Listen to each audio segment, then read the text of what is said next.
Hello students, today we will talk about India's foreign policy from Nehru to Modi, and I shall explain the foreign policy of India since independence basically. And if you look at foreign policy of any country, it's basically a statement, right? Decisions and also actions of that country towards any foreign matters. That is basically foreign policy. So in sum, if I say it is a actually external behavior of a nation state towards the other actor and any events, right, either nationally or domestic or other matter. Now if you look at today's discussion shall concentrate on India's foreign policy, and I shall do an evaluation of India's foreign policy basically from Nehru to Modi. Now if you look at you know foreign policy of India during the colonial time, it was decided by British government. So basically, British government decided India's foreign policy during the colonial rule. And if you see, first time you know, Congress talked about India's foreign policy in 1921 session, right? And Congress had view that the foreign policy which is actually exercised by British government, it is not serving India's interest, right? And secondly, if you look at the Congress session again, Congress session 1927, that was a Madras session, right? Madras session, and in this session also India, not India, Congress stated that India's foreign policy is actually based on the interest of British government, and it is serving the interest of the British. So therefore, it is not independent foreign policy. However, if you look at in British government participated in World War One, WW1, WW2, right, and also in the establishment of the United Nations, right, as well as Bretton Woods system. Bretton Woods system, right? For example, World Bank or IMF, right, on the behalf of India. Anyway, now I will move to the Nehru. And if you look at foreign policy, any foreign policy or foreign policy of any country basically represents the national interest of that country, right?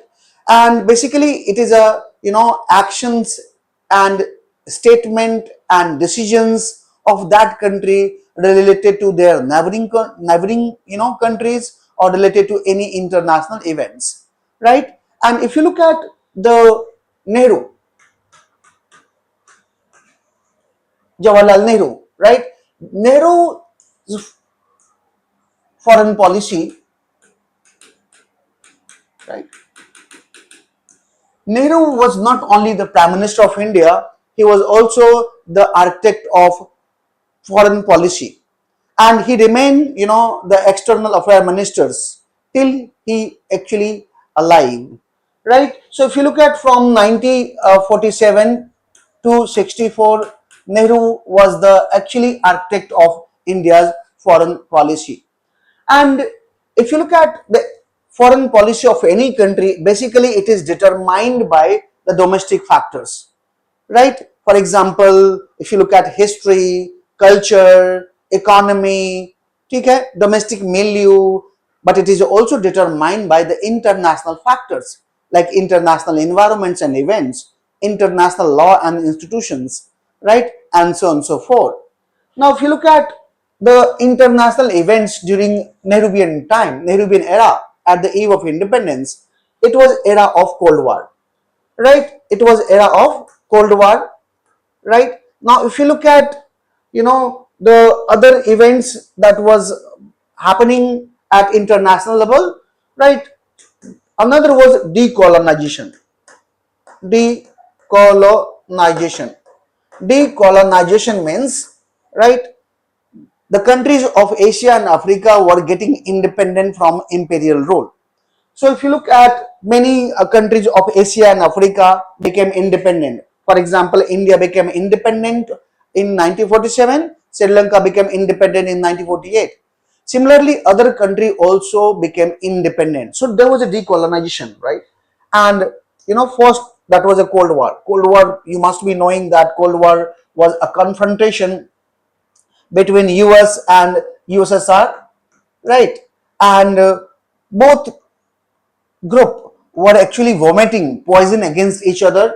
Both were conspiring against each other.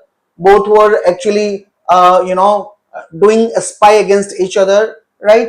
So, and both were also involved in arms race, right? Right, and both were actually also set up defense pact. For example, USSR led the Warsaw Pact, right, and US led the NATO. So this international events, right, shaped India's foreign policy. But along with it, India's domestic matter, for example, the history, culture, geographical locations, right, economic strength, then domestic value, others also shaped foreign policy, right? And third things that happened, if you look at international level, that's what Bretton Woods system. And this Bretton Woods system has given birth to two institutions, that is called World Bank and IMF. Right? Now, if you look at United Nations also came into being. Right? So I'm just giving a glimpse of what was happening at international level. Now, as far as domestic factors are concerned, if you look at India's history, India's culture, it's very rich, right? And it talks about Vasudhaiva Kutumbakam. It talks about Sarve Bhavantu Sukhina, right? It talks about the Vishwa Bandhutva, fraternity among the countries in the world. So let me talk about what happened during Nehruvian foreign policy. Nehruvian foreign policy. What are the basic component of Nehruvian foreign policy? Now, if you look at Nehru followed NAM.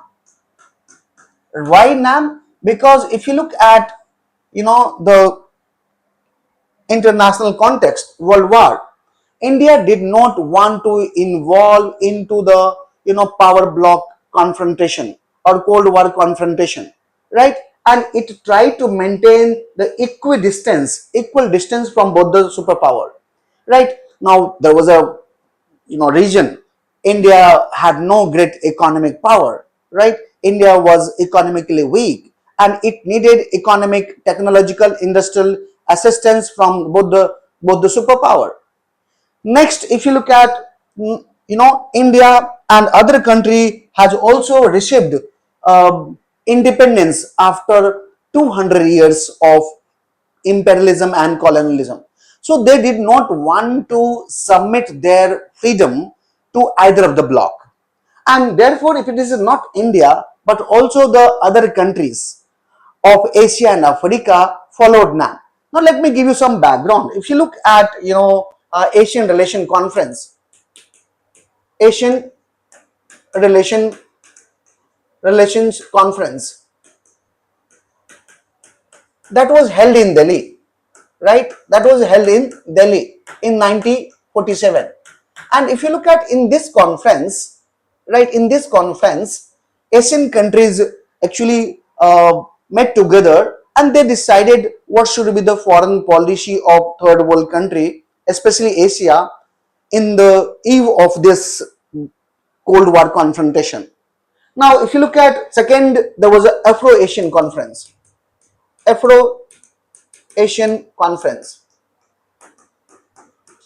right? What was Afro-Asian conference? Basically, in 1955, if you look at in the Bandung city of Indonesia, the countries of Asia and Africa met together and they decided what should be the foreign policy of the third world country. And if you look at Nehru, Nehru was an internationalist, and in this Bandung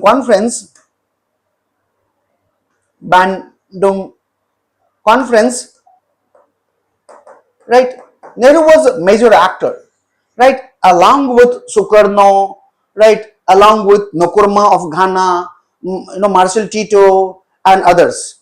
And every country followed NAM. Why NAM? Because if you look at the Indian foreign policy or the foreign policy of the third world, they did not want to submit their freedom, right, to the either of the power bloc, and they actually wanted an independent foreign policy. So basically, it was an independent foreign policy, right? Now, what Nehru achieved or third world achieved through an independent foreign policy? Now, the first is the world peace, right? Second is they actually resisted, the domination of the West, right? They did not want conflict, right? And they also, actually try to legitimize the newly emerged institutions like United Nations, right? And their organ. So if you look at NAM was one of the principles of Nehruvian foreign policy. One of the principles of Nehruvian foreign policy.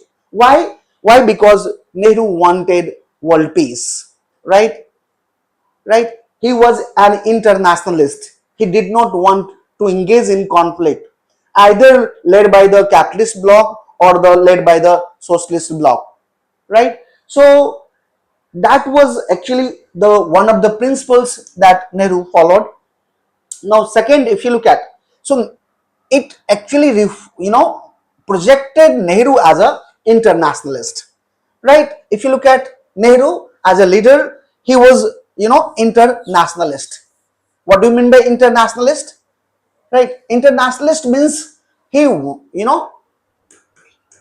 internationalist. He believed in internationalism.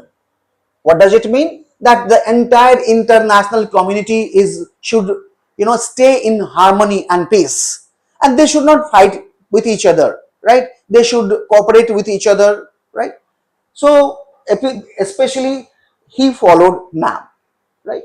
Now, secondly, if you look at, he also followed Panchshil. Panchshil. Now, what was Panchshil? Panchshil was actually 5 principles that has been taken from Buddhist philosophy, right? And what was the five principles? First principle was actually mutual respect for each other's unity, integrity, and sovereignty, right? So mutual respect for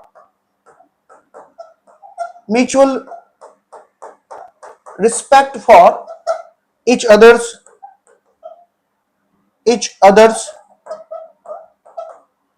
territorial integrity, territorial integrity and sovereignty. Sovereignty. Now, second point was basically, non-aggression.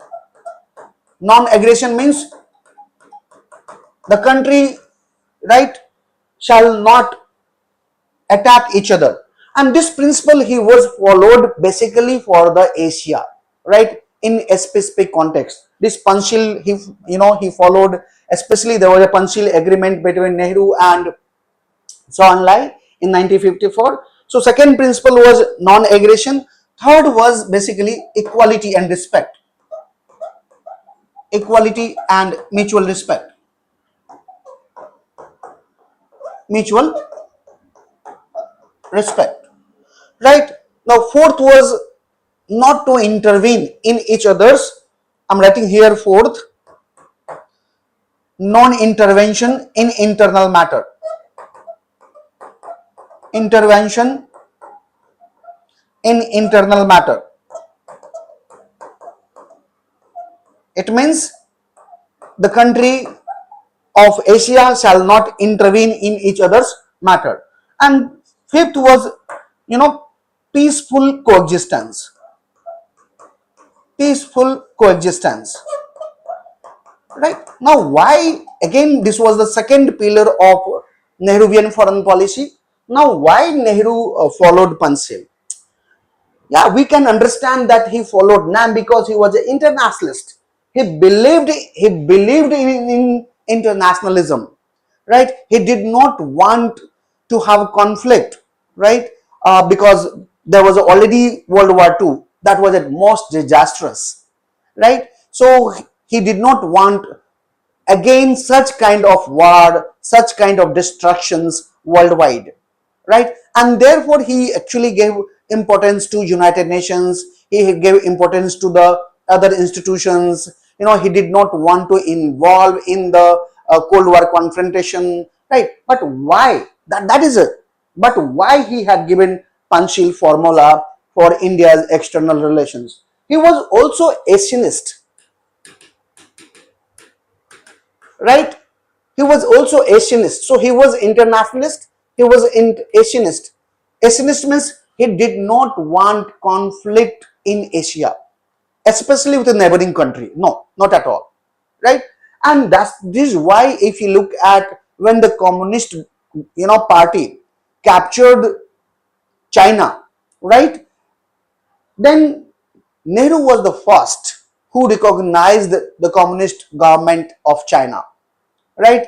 Nehru also raised voice for the United Nations, for the United Nations Security Council's members for China. Nehru also did not want any conflict with other countries. Like if you see Bhutan or Nepal, right, or Sri Lanka or other country, right? If you look at Nehru did friendship treaty, right? Friendship and cooperation treaty with Bhutan.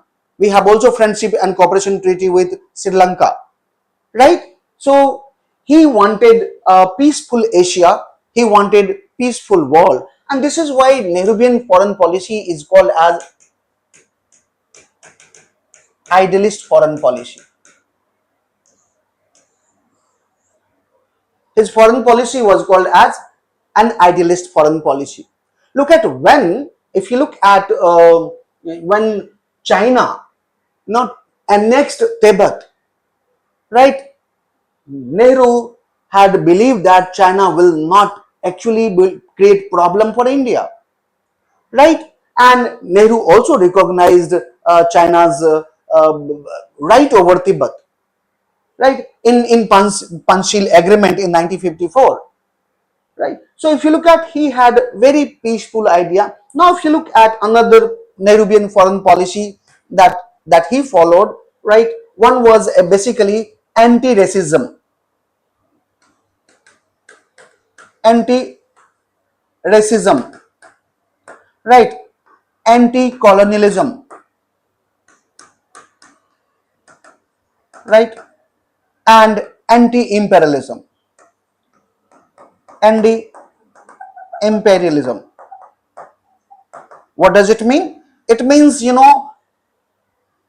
was against imperialism and colonialism. If you look at Indian history, we had received first-hand experience from the British colonialism, right? We have seen that how British treated us, right? How Indian economy drained to the West, right? So basically, he also followed, the anti-imperialism and anti-colonialism principles, because the objective of his foreign policy was to support the freedom movement of any country of the third world, basically the Asia, Africa, right? And Oceania, and also if you look at Caribbean country, or for example Pacific region, right? So if you look at, one of the major principles of his foreign policy was anti-racism and anti-colonialism and anti-imperialism, right? Now this is actually something that is external, that was happening. What is happening to the in India's territory? Now if you look at in India's territory, right, the domestic matter, right, Nehru faced several issues, right? Nehru's former. If you look at the problem of you know problem of princely estates, so unification of princely estates were very challenged.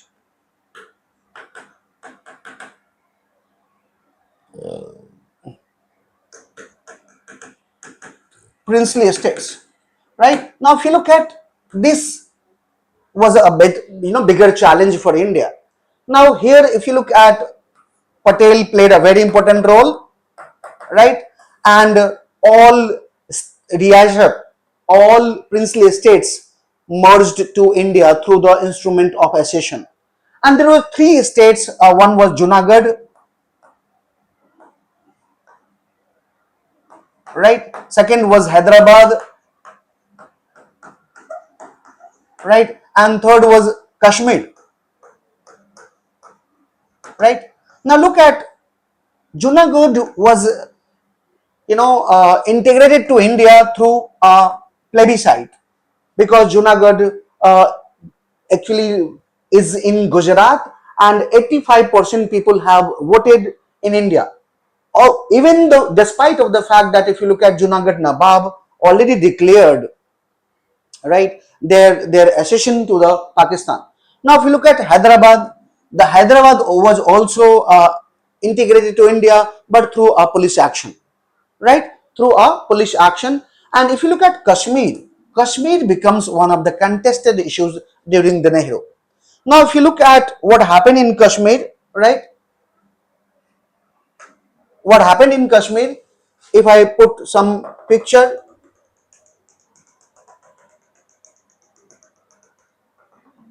right? Now, if you look at, I told you that India has become independent in 1947, but along with India, Pakistan has also independent. So Pakistan has two parts. Let me draw picture better, right? And here, in just below of the Sikkim, you can see, right? There is a bank, East Pakistan,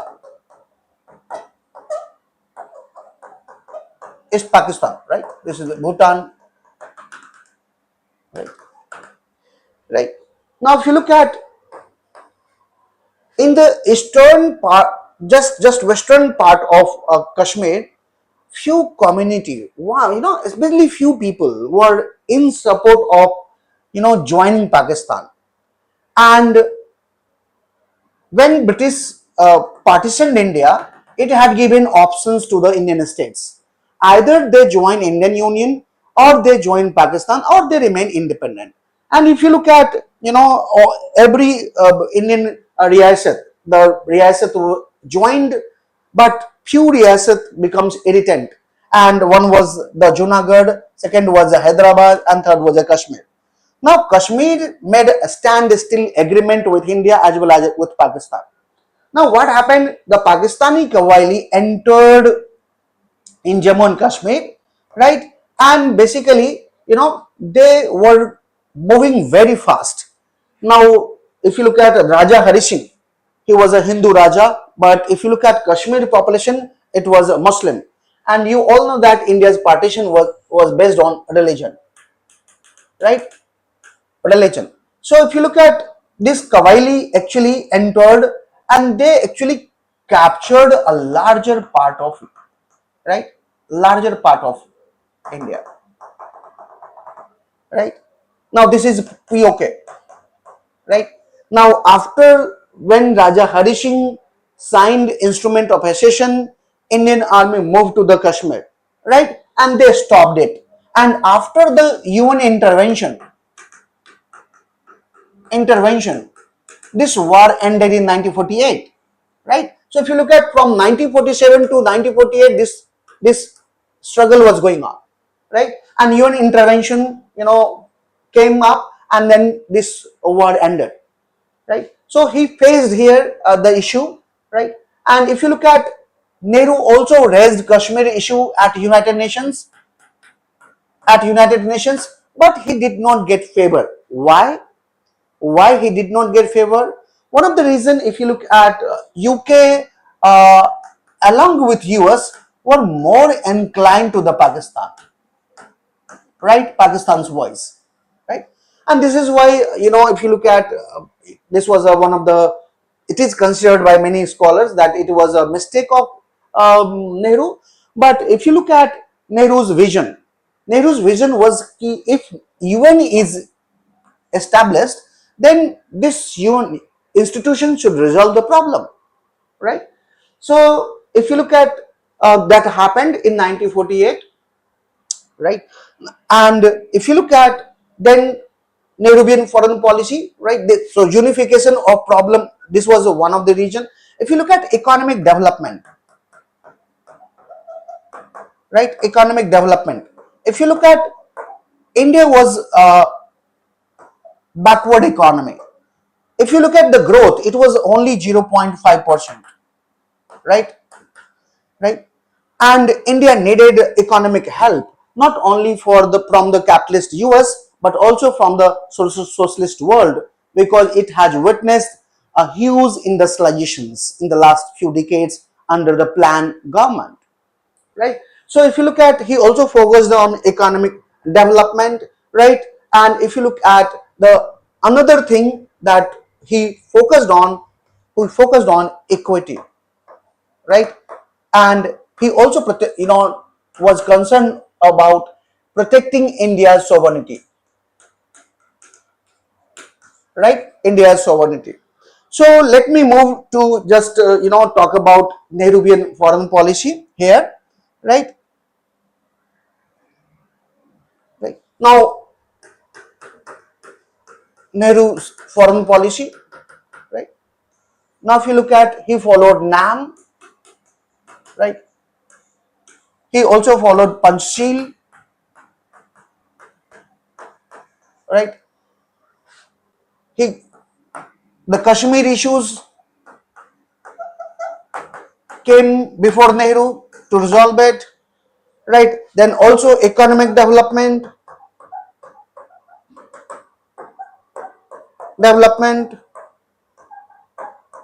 right? Then he also actually tried to protect, and he protected India's India's interest, right? Now, during those days, if you look at, India received technical, industrial, and other kind of assistance from both the superpower.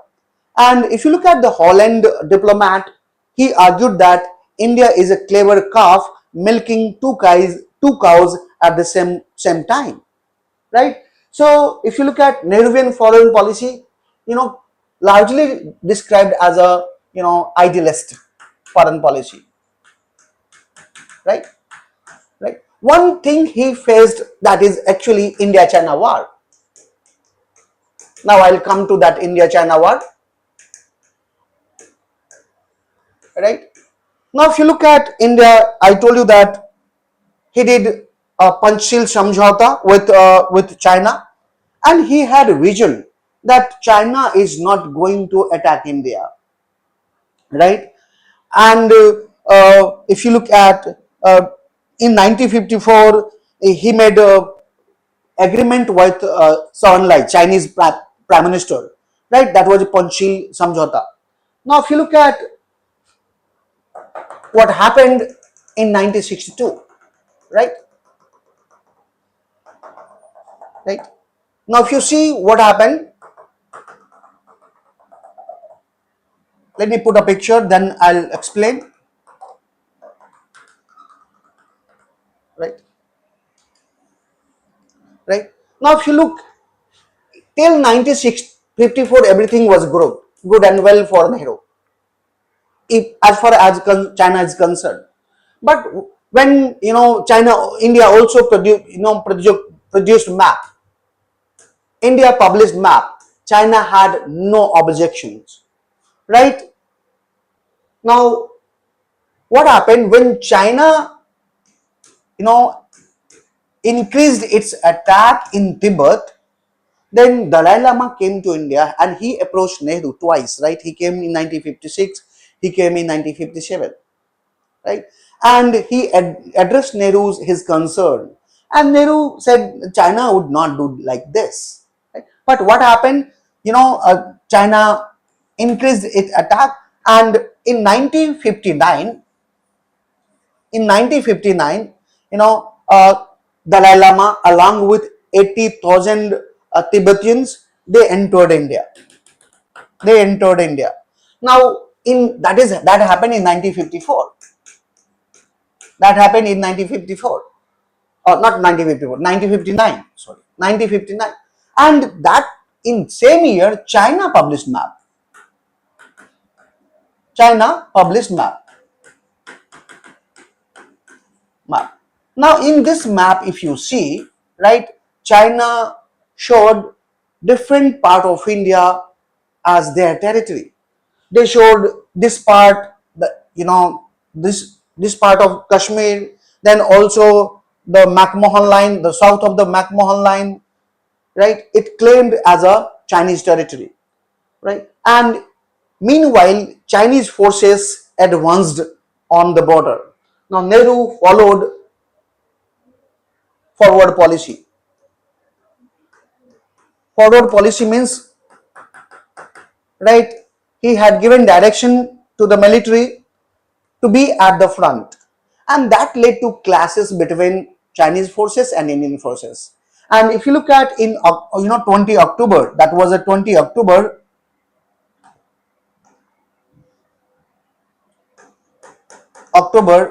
when China declared war against India, and it entered, very soon, within a 4 week, it entered in India from this part, right? The conflict was here also, right? But after 4 weeks, if you look at, right, on 20th November, approximately, I'm talking about, right, China unilaterally, declared ceasefire. Meanwhile, India had written letter to the leaders of the world. Nehru appealed leaders of the world to come and support. Let me tell you, USSR was helping to the China, not to the India. US extended help, right? But by the time US help would have come to India, China has already declared ceasefire unilaterally. Now, China also declared that the forces will withdraw. Now, China withdrew forces from eastern sector, but actually it captured this part of China, that is called Aksai Chin. That is called Aksai Chin, right? Aksai Chin. And if you look at this territory, is approximately 38,000 square kilometer, right? Now, this China attack on India was a setback to Nehruvian foreign policy. His foreign policy was heavily criticized, right? Now, if you look at when in 1948 there was a proposal that whether India should develop nuclear weapon, Nehru denied it. Why? Because India's foreign policy had also objective of, that is, disarmament, right? So if you look at, this disarmament failed, and India needed arm while it fought with China, right? So if you look at, after 2 years, Nehru died, right? So if you look at the basic objective of Nehruvian foreign policy, now here I'll talk about what was the basic objective of Nehruvian foreign policy, right? Right. And what was the basic principles of foreign policy that Nehru followed, right? Now, the first objective was basically, to support world peace, support world peace, right? And protect India's sovereignty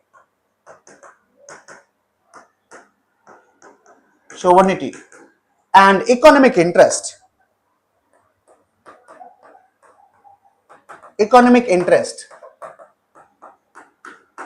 at international level, at international level, right?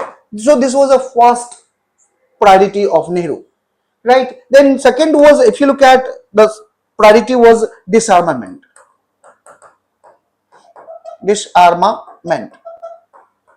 right? And also, to reject to reject Cold War confrontation, Cold War confrontation, right? Now also to have peaceful Asia, to maintain peaceful relations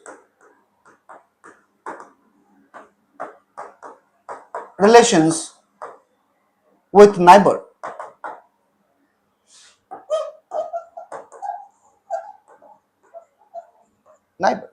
Now look at, these were the objective, but if you see this objective was achieved, you can say that half and half, right? If you look at United Nations, several country actually followed United Nations, right, and supported it. If you look at, but if you see that peaceful relations with neighbor, that was actually a setback, right? Now disarmament, it was a setback, right? So if you look at Nehruvian foreign policy, was an idealist foreign policy which has major issue, which had major issue, right? But we should not criticize Nehru from the today's point of view. We must locate ourselves and our thought in the context Nehru was, right? If you look at, there was a India recently got independence from British imperialism. The world has faced World War One and World War Two and already seen the devastation, right? And if you look at, along with India, several countries has achieved independence, and they wanted an independent foreign policy, right? So they opted of independent foreign policy, right?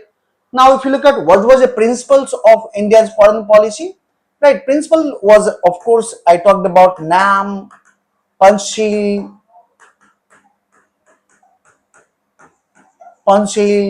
then anti-colonialism,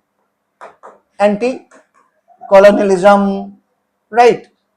So this was the major principles of Nehruvian foreign policy, right? Now, meanwhile, many things also occurred. If you look at, there was a Korean War, right, in from 1950 to 1953, right? And in the Korean War, actually, if you look at, India also sent a medical team, right? A medical team, right? So, and India did not criticize China, right? China involvement in the Korean War. Why? Because India wanted to have peaceful neighbor. Now Nehru had vision that, look, Asia, needs peaceful, because if you see, China and India both had become independent at the same point of time, and Nehru had viewed that why India and China would conflict. Both were the victim of imperialism, and if you look at, both Asia and China and India should rise and play a vital role at international relations, right? But that was a setback by the India-China war, right? So we have actually discussed India foreign policies during Nehru. Now look at Shastri, right? Lal Bahadur Shastri foreign policy, right? Now if you look at Lal Bahadur Shastri foreign policy, right? If I talk about Shastri's foreign policy, now he also followed NAM, right? He also followed NAM, right? And if you look at, he faced successive drought in 1950, 1965 as well as 1966. 2 years he felt, he faced drought, right? So if you look at he actually gave slogan Jai Jawan Jai Kisan, right? Because India during his time, India had also to fight with Kashmir, right? 1965, sorry, India had to fight with Pakistan. So there was an India-Pakistan war. Now where this India-Pakistan war was, basically, let me put again a picture,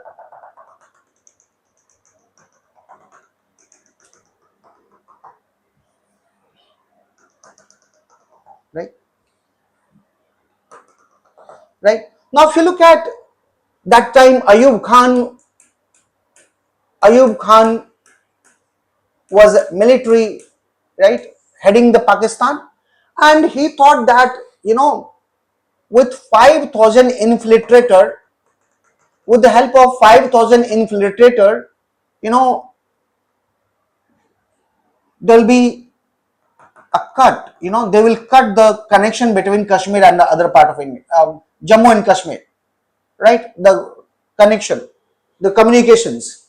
Now, if you look at 5,000 infiltrators entered India, right? And India had no idea, right? And that operation was given name Operation Gibraltar. Operation Gibraltar, right? Now, if you look at, meanwhile, uh, Pakistan has occupied approximately 520 square kilometer, right? And there was a fight between India and Pakistan. And what happened, right? India attacked the Punjab part of Pakistan.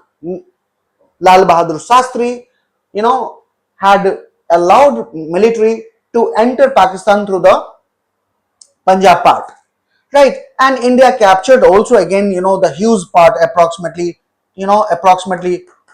1500, 1500, yeah, not 1000 square kilometer, right?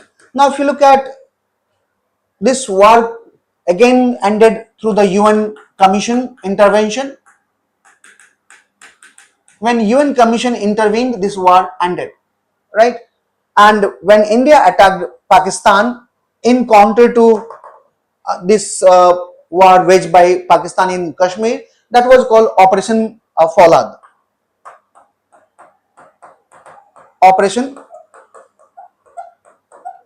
Fawlad, right? And in Jammu also, Indian Army actually captured Pir Panjal. Pir Panjal. Now, if you look at, Lal Bahadur Shastri has given a slogan Jai Jawan Jai Kisan. Jai Jawan Jai Kisan, right? Why Kisan? Kisan because India was facing drought, right? And this is the time that, if you look at, India appealed to the US to help India in agricultural productivity. And if you look at, during Shastri, Green Revolution started. Green Revolution started, right? Now, if you look at, later on, a Green Revolution has become very successful, and India had become an independent in food production, right? Right. Now, another thing he had to face, that is Sri Lanka issue. Now, if you look at what happened in 1930s, there was a prohibition on slavery, and when slavery was prohibited, British needed labor for their agricultural productivity, and they brought Tamils, in the Sri Lanka. And after independence of Sri Lanka, Tamils were discriminated by the government. Now, if you look at, Shastri also had one pact with called Shastri Shirma Pact, that in 1964, just before the war. Now, what happened in this pact? India agreed to bring back approximately 5 lakh, little more, 5 lakh in Indian Tamils to India and give citizenship. And Srima Bau, right, that was the Prime Minister of Prime Minister of Sri Lanka, accepted to grant citizenship to the more than 3 lakh Indians, Tamils in Sri Lanka, right? So that pact also happened, right? So, and if you look at after this, India had faced war, and after this India-Pak war, if you look at India had agreement with Pakistan in Tashkent, right? Tashkent, right? Tashkent agreement. Now here, in Tashkent agreement, both country India and Pakistan agreed that both countries will, return the prisoners and also the land each other, right? And they will remain peaceful. And if you look at, he died. Who? Shastri died in a very, very, suspicious circumstances in Tashkent, right? So if you look at the Shastri's foreign policy, so NAM he followed, then he actually faced India-Pak war, India-Pak war in 1965, which I explained briefly. Then he also faced, agricultural crisis. So if you look at Green Revolution was also feature of Shastri's foreign policy. Now, if you look at, there was Sri Lanka, Sri Lanka Pact, Srima, right? Shastri Srima Pact, Shastri Srima Pact, right? This pact was actually, to settle the dispute between India and Sri Lanka regarding the Tamil migrants, right? And then if you look at that, at the same time he was also lover of world peace, right? As India for foreign policy continued in Nehruvian mode, right? So these were the salient features of Shastri's foreign policy, right?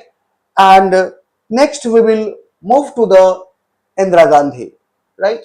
Now look at Indira Gandhi. What happened Indira Gandhi during Indira Gandhi, right? Right.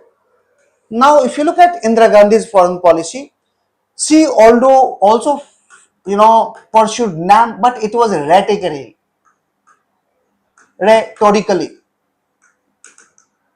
right? Rhetorically, India followed NAM, right? केवल कहने के लिए India ने NAM follow किया, right? Basically, India and USSR made a friendship treaty that is called India USSR Friendship Treaty 1971. अच्छा, ये क्यों हुआ और क्यों इंडिया नाम से थोड़ा सा अलग हुआ? That is, there are several reasons. Now, one reason, if you look at 1970, right? By 1970, if you see, India and not India, China and USSR relationship deteriorated, right? And if you see, US was an enemy of USSR, right? Cold War confrontation was between US and USSR. When USSR was become an enemy of China, then enemy is friend. So what happened? US approach to China, right? If you look at Henry Kissinger made a visit to China, and then Richard Nixon, the president, also visited China, and it was the first US president visit to the China. Now, if you look at China got recognition in the United Nations, right? And before a few years ago, China had already exploded nuclear weapon in 1964. So US, China, and Pakistan was already hamara dushman, right? Our enemy. So if you look at, there is a a threat to India's security. Now, if you see after 1965, US actually suspended all the aid except humanitarian aid. All the aid that was, that was actually in a streamline to the US, to the Pakistan and India, right? Right? It suspended all aid, right? And in 1970, it made a close relations with China, right? And it also, of course, China and Pakistan has better relations, right? Since then if you look at US also came closer to the Pakistan. Now the India had, a reason to develop a strategic relations with USSR, and that happened during the Indira Gandhi. Now, another important fact, if you look at the Eastern Pakistan, there's some issue in Eastern Pakistan. What was the issue? The East Pakistan. Now, if you look at in 1970, there was an election in Pakistan, right? There was a election in Pakistan. Now, what happened in this election, right? If you see the Awami League of Eastern Pakistan, they got majority. They got 160 seats out of 160. And the PPP, the Pakistan People's Party received 81 seats. Now, according to the rule, the Awami League leaders, Sheikh Mujibur Rahman, would have been appointed as a prime minister, would have been taken oath as a prime minister. But that did not happen. Why? Because if you look at the Triple P, the Pakistan People's Party leader Julfi Alikar Bhutto resisted it, and army also resisted. How Eastern Pakistan leaders can become the prime minister, right, and can give direction in the Western Pakistan. Until 1970, if you look at, the Western Pakistans had dominance in politics, right, and everything. But in 1970, it was the first time politically Awami League becomes powerful, right? So if you look at when Sheikh Mujibur Rahman was denied to give, the political position, then Sheikh Mujibur Rahman and Awami League started, you know, civil disobedient movement, right? Civil disobedient movement. And then what happened? Civil disobedient movement, right? Pakistani army started crushing civil disobedient movement in Eastern Pakistan, right? And if you look at within 3 months, from March, April, and May, if you look at approximately 6 to 7 million, people migrated to the Bengal and Assam, and that has created, the refugee issue in Eastern Pakistan, right? And now look at the international scenario.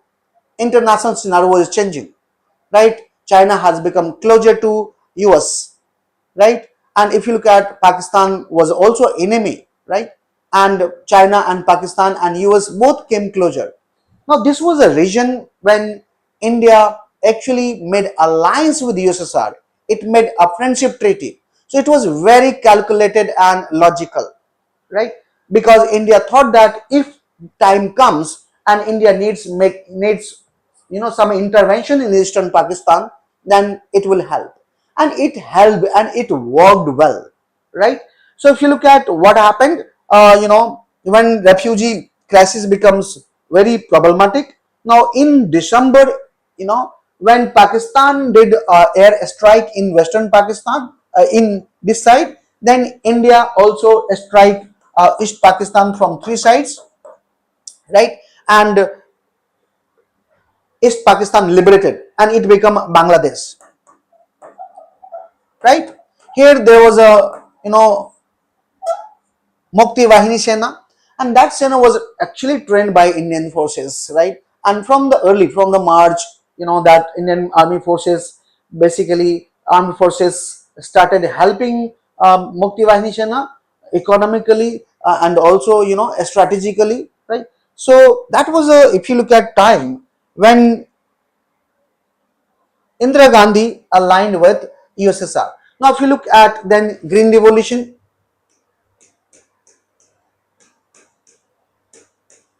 during her era, Green Revolution become a very successful in India, right? And if you look at the other, if you look at India now became a very stranger to US, right? Very stranger to US. Why? Because US actually supported Pakistan, right?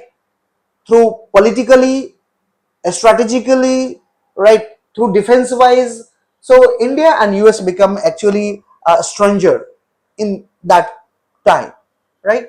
So if you look at, that was Indira Gandhi. Now Indira Gandhi also faced some problem, like problem of insurgency in India, right, in northeastern region. Then some Punjab problem came up, right? So Punjab problem. Then if you look at insurgency in northeast,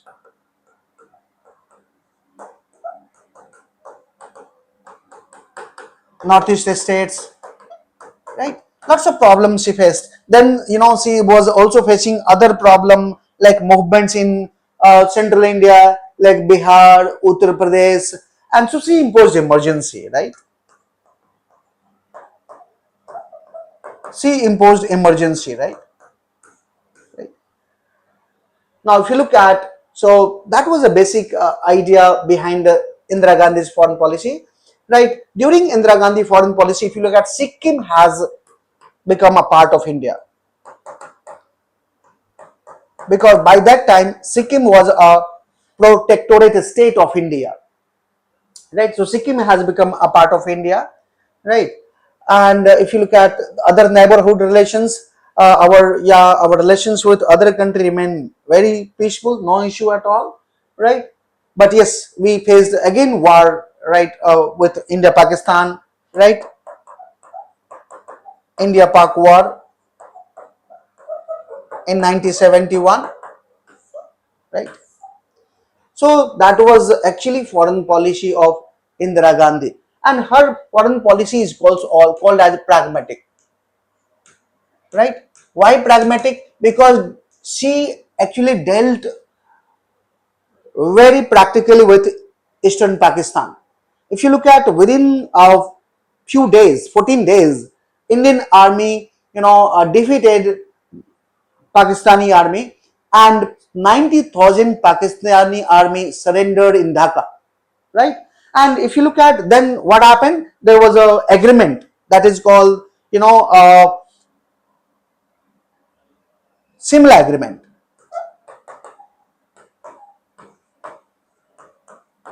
Simla agreement, and it is concluded between Indira Gandhi and Julfi Ali Kar Bhutto. Now what happened in this agreement, both country agreed that you know the whatever the issue would be in future, right, both India and Pakistan will resolve it, bilaterally, and it will not actually invite the third party to come and resolve the India-Pakistan dispute. So every disputes shall be resolved through the bilateral effort, and both countries also agreed to return the wars of prisoners of war, and also the territory, right? And both countries also agreed, right, that the 90,000 army shall be returned to the Pakistan, right, on the condition that India said the Pakistan should give recognition to the Bangladesh. And in 1973, if you look at, Pakistan had given recognition to the Bangladesh, and then India had actually returned 90,000 army. Fine. So if you look at Indira Gandhi foreign policy, that was a major characteristics I actually talked about. Right. Now let me move to the another prime minister, right, and that was Rajiv Gandhi. Rajiv Gandhi. Now, if you look at during Rajiv Gandhi, right, again India revived NAM, right? India revived NAM, right?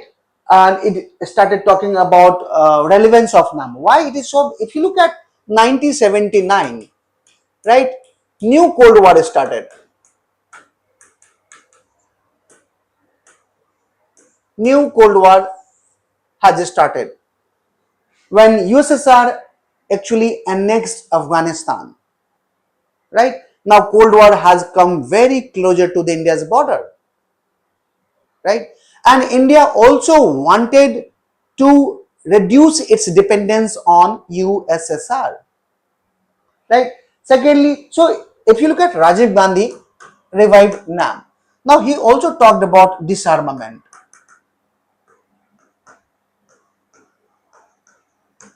He also talked about disarmament, right? And then third, if you look at, he also made a positive intervention for environmental movement,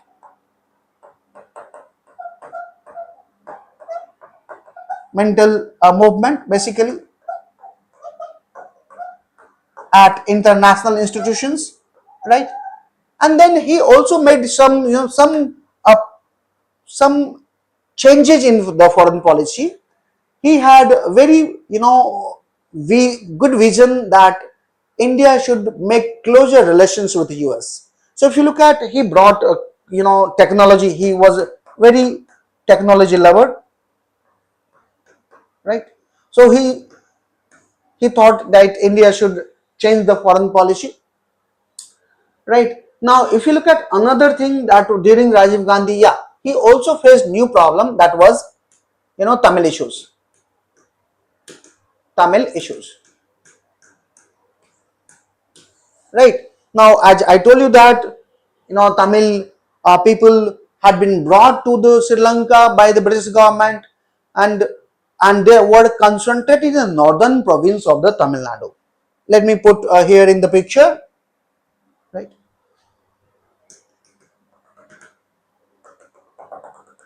So if you look at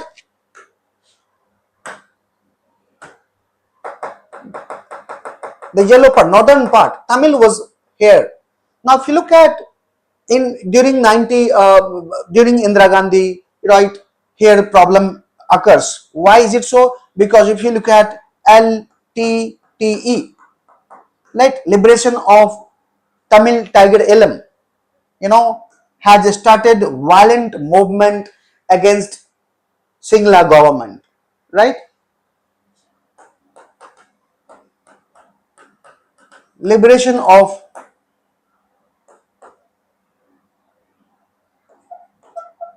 Tamil Tiger Elam, right? Now what happened? India made an intervention. Rajiv Gandhi made an intervention, and he sent, the Indian peacekeeping force, Indian peacekeeping force, right? That is called IPKF in Sri Lanka, right? So that is called India Sri Lanka Pact.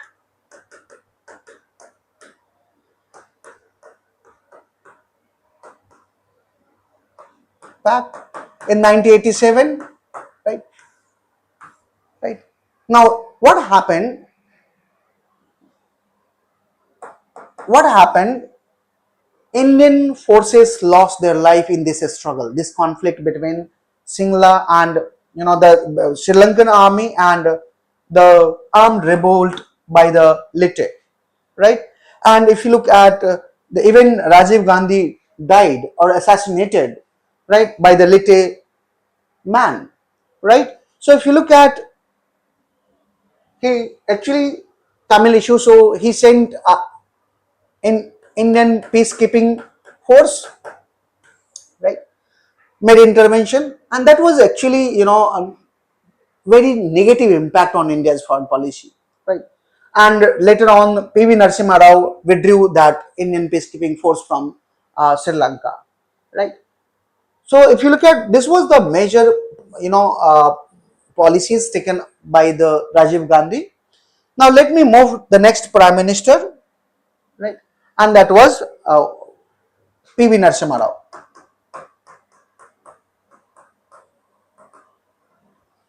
Narasimha Rao. Now during PV Narasimha Rao, there was several changes, right, on international scenario, and also in domestic factor. There was India was facing economic crisis, so India started LPG, liberalization, privatization, and globalization, right? So there was a market reform initiated by PV Narasimha Rao. Now, if you look at, there was a end of Cold War. What do you mean by end of Cold War? Now, the Cold War confrontation ended basically in 1990 because Soviet Union disintegrated in 15 nation states. If you look at Eastern Europe, which was actually a socialist country, transformed their political and economic system. They changed into democratic government, and they also changed their economy, right? So, and if you look at Berlin Wall also collapsed, right? And it was clearly stated that liberal world order actually established itself, right? So there was a fight between US and USSR. Now USSR collapsed, so now it is a liberal world, right? That has become victorious in 1990. So if you look at that was the Indian Cold War. So Indian foreign policy diverted towards the US, towards the EU, right? Towards Israel. Now if you look at, we had no diplomatic relations till 1992 with Israel, right? Now we have diplomatic relations, after 1992. We had started good relations with US. We started to having good relationship with EU, right? We established good relations with Israel. Now if you look at other like Southeast Asia, yeah, now we started talking about Southeast Asia, and Narasimha Rao had given, lookist policy,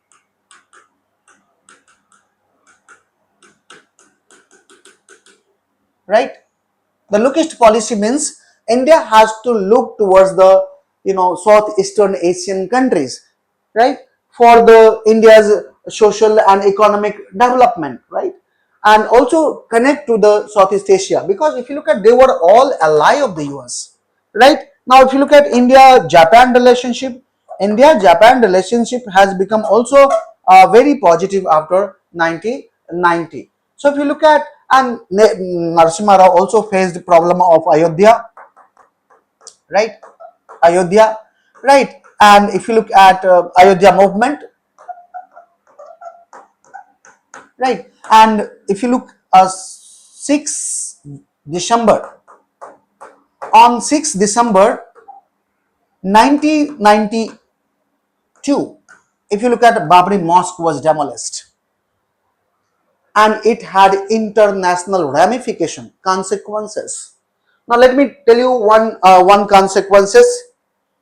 Come to the picture, right? Now if you look here, you have Afghanistan.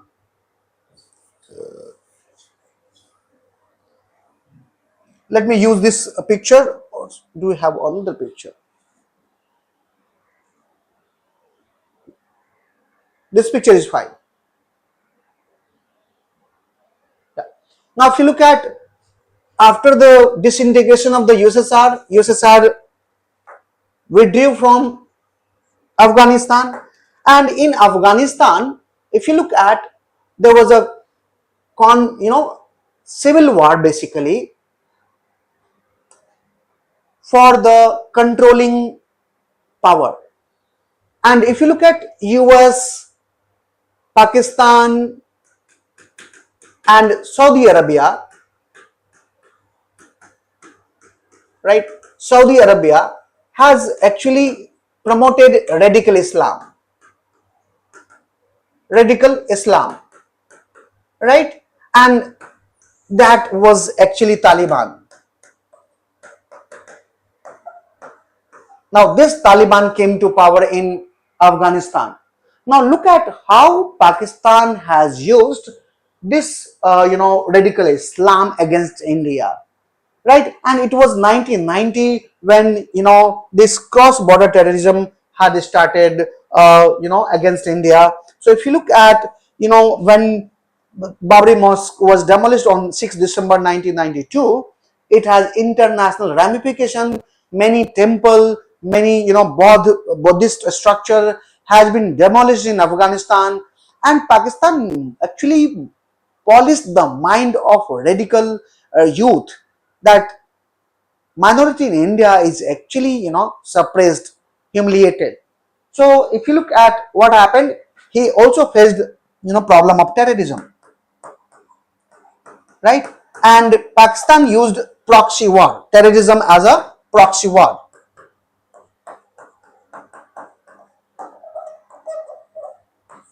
Terrorism as a proxy war.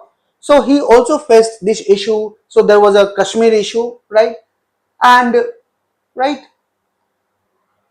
we maintained good relations with Russia, right, which was actually higher of USSR. So this was a major foreign policy of during the PV Narasimha Rao. Now come to the next Prime Minister, Atal Bihari Vajpayee.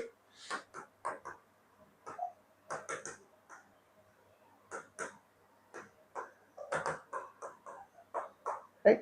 Now look at during Atal Bihari Vajpayee, several things change. First, if you look at, with the West, good relations with the West.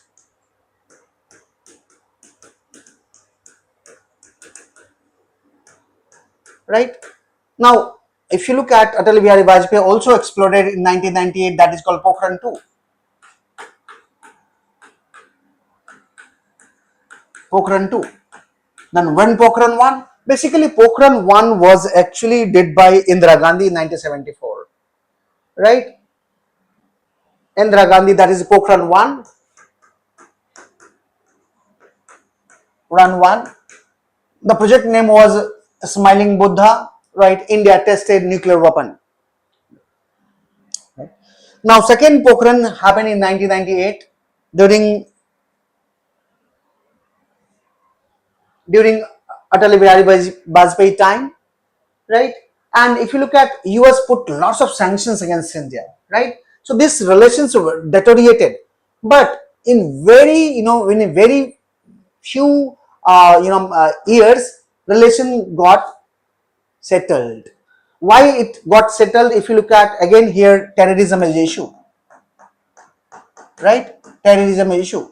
Now, if you look at, there was a 9/11 incident.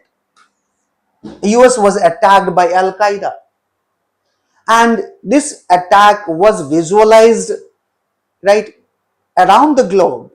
It was seen, by the world community, right? And India actually offered to help United Nations, right? So if you look at India and US relations got good, had become good. Now if you look at India Japan relation, India Japan relations has developed, become better. Now if you look at India's Southeast Asia, it has become better. Now look at, when India tested nuclear weapon in 1998, immediately if you look at the next few weeks, within next week, right, Pakistan also tested nuclear weapon, right? And many scholars has actually started talking about that what is happening in South Asia, right? The two enemy, the brother enemy has developed nuclear weapon. Now that would be devastated. Now if you look at Nehru tried to make relations good with Pakistan, and he did basically the bus yatra, right? वो वहां पर गए बस यात्रा, but आप देखेंगे कि अब उनको कारगिल वॉर फेस करना पड़ा. Kargil war India had to face.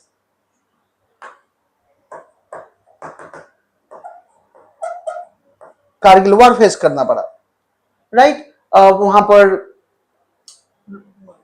Kashmir में जो आर्मी है, पाकिस्तानी आर्मी है, वो घुस आए थे, राइट. तो आप देखेंगे कि वो again we are dealing with war in 1999, right. उसके बाद आप देखेंगे कि अटल बिहारी वाजपेयी के टाइम पे इंडियाज न्यूक्लियर डॉक्ट्राइन भी, India's nuclear doctrine,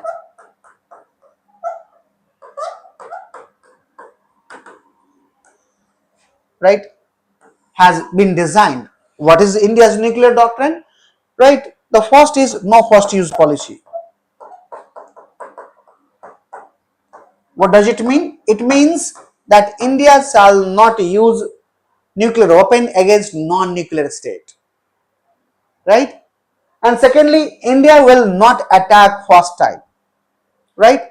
At first instance, India will retaliate if it will be necessary, right. So when any country will attack India with nuclear weapon, India will retaliate.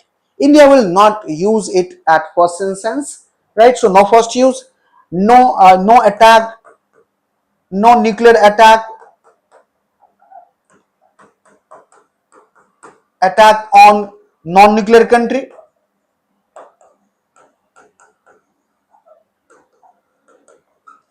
non-nuclear country. Then minimum credible deterrence, minimum credible deterrence. क्या मतलब है कि हम केवल उतना ही nuclear weapon develop करेंगे जो कि हमारा जो मतलब सिक्योरिटी है वो मेंटेन रहे, राइट. चाइना के पास है न्यूक्लियर वेपन, पाकिस्तान को समझ मर कि पाकिस्तान के पास न्यूक्लियर वेपन है, तो ये पूरा जग जाहिर थी कि न्यूक्लियर वेपन था. और इसी टाइम पे आप देखेंगे कि जब पीवी नरसिम्हा राव आए तो उनको ना सीटीबीटी पे हस्ताक्षर करने के लिए बोला गया था, but India did not did. What is CTBT? Comprehensive test ban treaty. अगर इंडिया इस पे साइन कर देता, if India would have been signed on CTBT, India would not have been actually able to test nuclear weapon, right. ठीक है, तो आप देखेंगे कि this is that is happening during the Atal Bihari Vajpayee, right. But if you look at in a very short period of time, India's relationship with other country, like especially West, has become better, right. So ये था, Bill Clinton India आए, right. India के China relationship अच्छा हुआ इस time पे. Prime minister has travelled to China, right. So that was a major features of foreign policy of India during Atal Bihari Vajpayee prime ministership, right. Now let me talk about Manmohan Singh,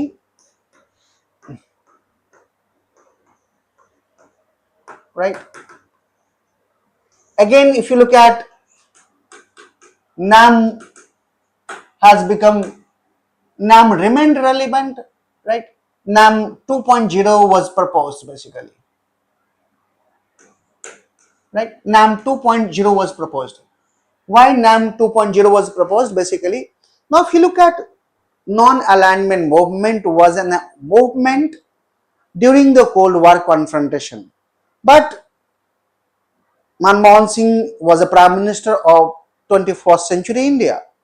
Now India needed to interact with the superpower and other major power and other international organizations and so on and so forth with the neighboring countries, right, according to the changing context. So basically NAM 2.0 was to engage India in the changing context of the world, right.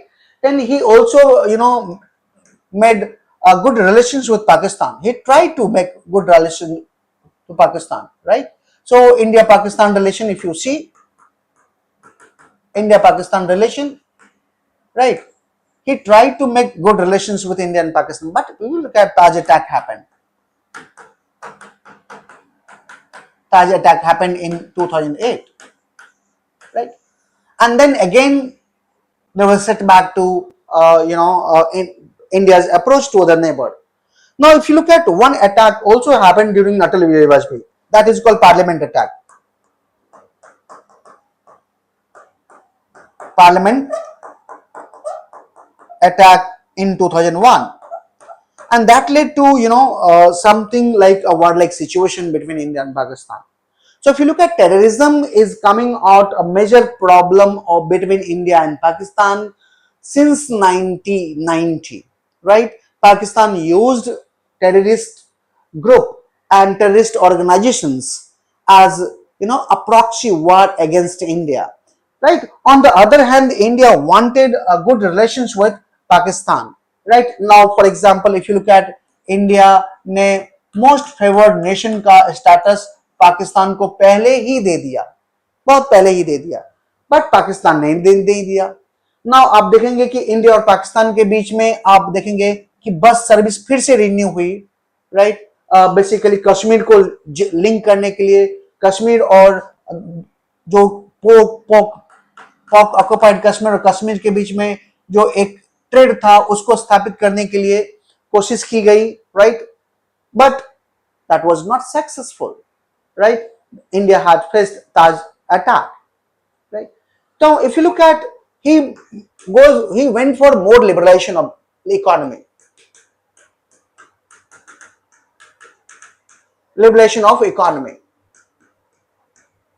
right?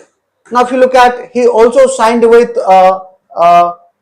US President George Bush India's nuclear deal. So there was a US India nuclear deal.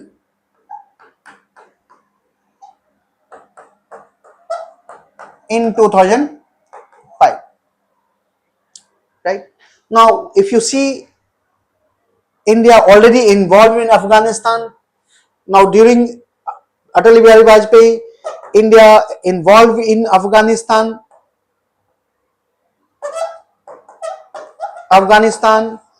right, on from due to the request made by the US, right? Now he maintained that relationship with Afghanistan.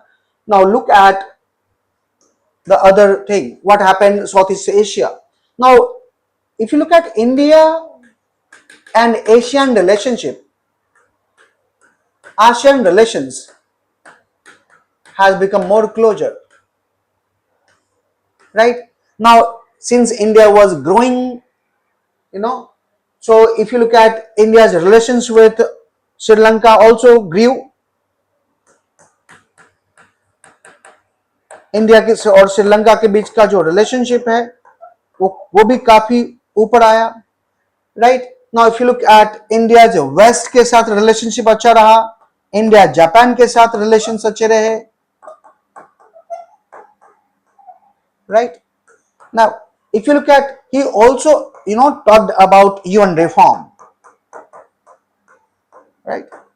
So he was not the first prime minister who was talking about UN reform, but if you look at the earlier prime minister also talked about UN reform, and that was started with Narasimha Rao, right? And again that was repeated by Atal Bihari Vajpayee, then again repeated by Manmohan Singh, and still India is actually trying to push UN reform, especially reform in the United Nations Security Council, and also reform in the UN peacekeeping forces and its management, right? So if you see the foreign policy of Manmohan Singh, right, it was a cordial. Again, India-Pakistan relations was not better. If you look at, he also tried to make SAARC better. Now, who established SAARC? SAARC was established during, if you look at Rajiv Gandhi, right?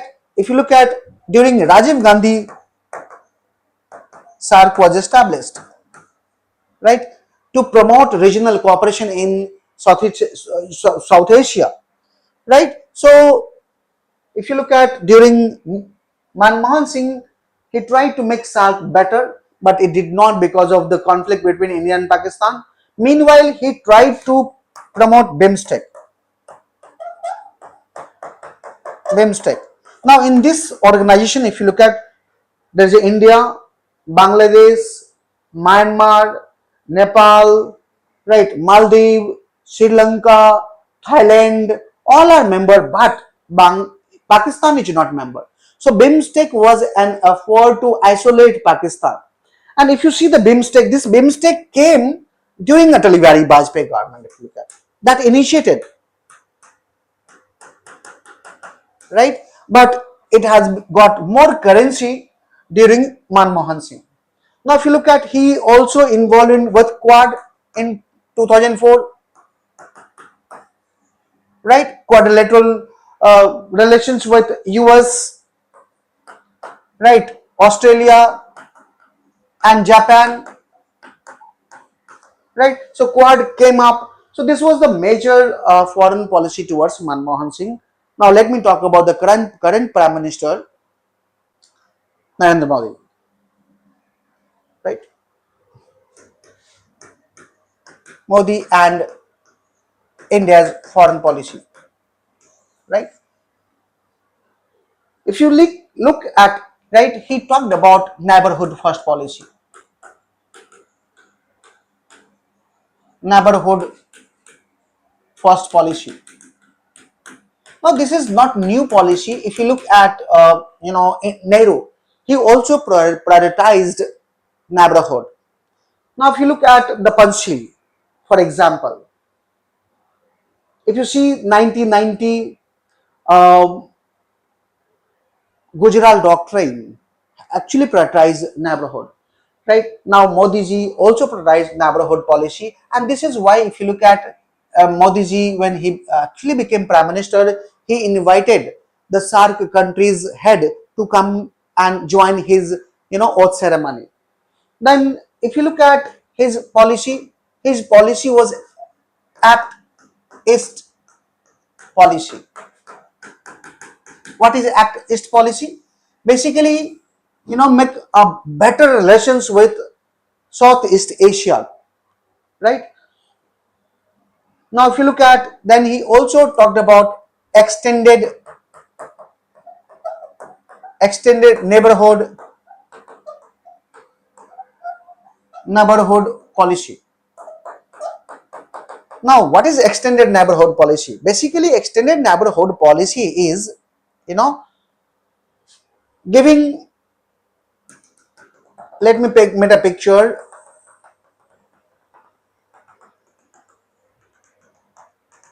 here, right?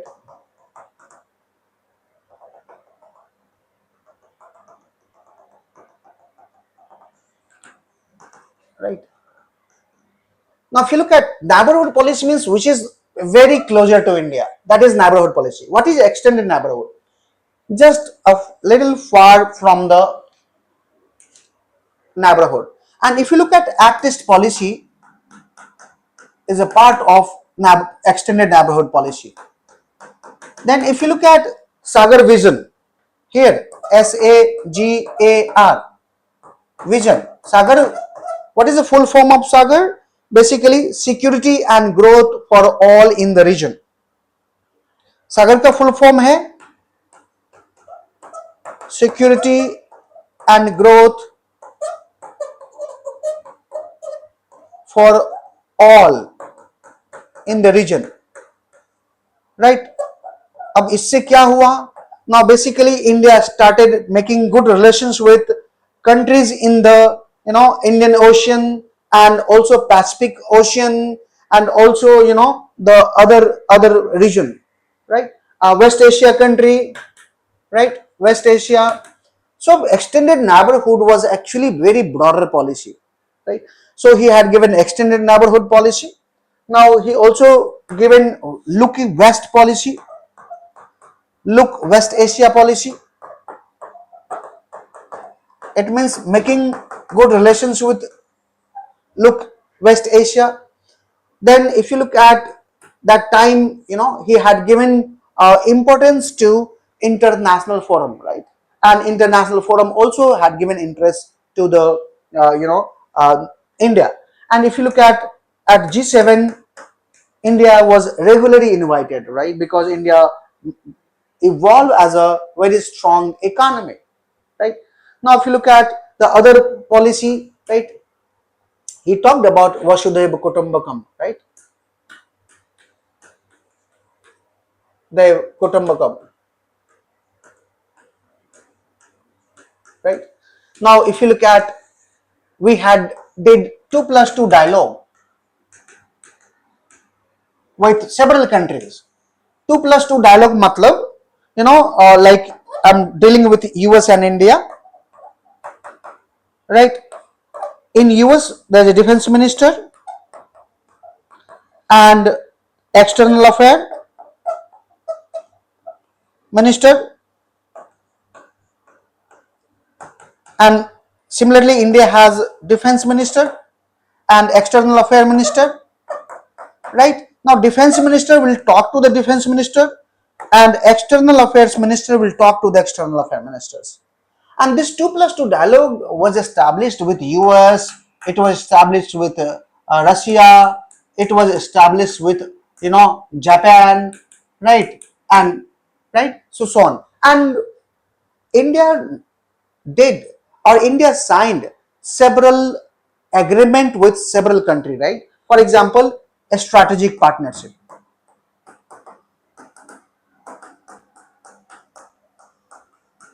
right? We signed a strategic partnership with the US, for example, right? And if you see, US extended lots of defense equipment and defense technology to India, right? So if you look at, West has become again more closer, right? And if you look at recently, UK has signed free trade agreement, UK India free trade agreement, right? So not only UK India free trade agreement, during Modi regime there was a more free trade agreement, like for example we had free trade agreement with Australia, we have a free trade agreement with UAE, right? So if you look at, at international level, India's reputation actually becomes very bright. You can say that India has become a very powerful country, but on the other hand, if you look at, there are challenges of foreign policy, right? Challenges, for example, rise of China. If you look at Modi's time, if you look at, we had conflict with China, right? Conflict with China, despite of the fact that Modi tried to have good relations with China, but it is not evolving, right? So this is something that I actually talked about. I know that there are lots of information apart from it, but it is not possible to give entire information in one video. So here I'll stop and see you in the next class. Thank you so much.